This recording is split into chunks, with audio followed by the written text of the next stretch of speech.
Anyone who now wishes to make a study of moral matters opens up for himself an immense field of work. All kinds of individual passions have to be thought through and pursued through different ages, peoples, and great and small individuals.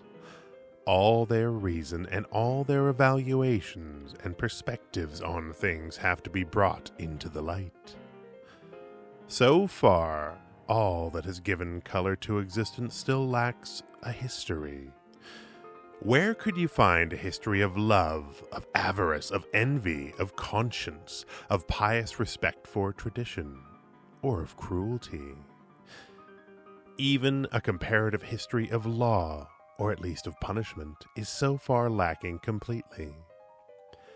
Has anyone made a study of different ways of dividing up the day, or of the consequences of a regular schedule of work, festivals, and rest? What is known of the moral effects of different foods? Is there any philosophy of nutrition? The constant revival of noisy agitation for and against vegetarianism proves that there is no such philosophy.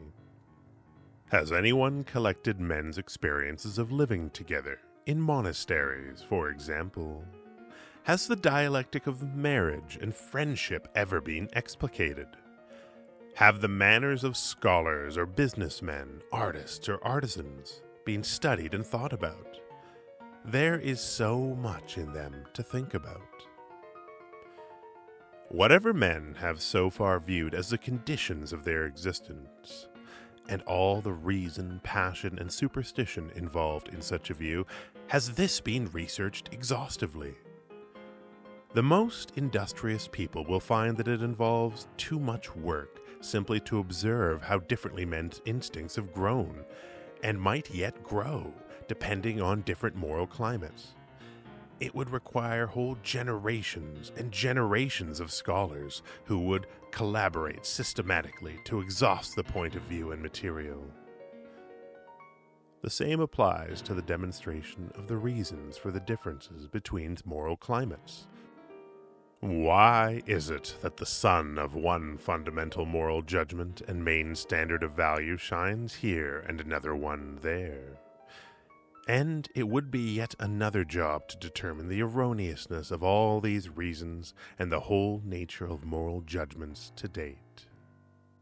If all these jobs were done, the most insidious question of all would emerge into the foreground. Whether science can furnish goals of action after it had proved that it can take such goals away and annihilate them.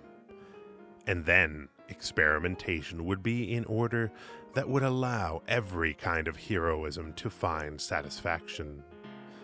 Centuries of experimentation that might eclipse all the great projects and sacrifices of history to date. So far, science has not yet built its cycloptic buildings, but the time for that, too, will come.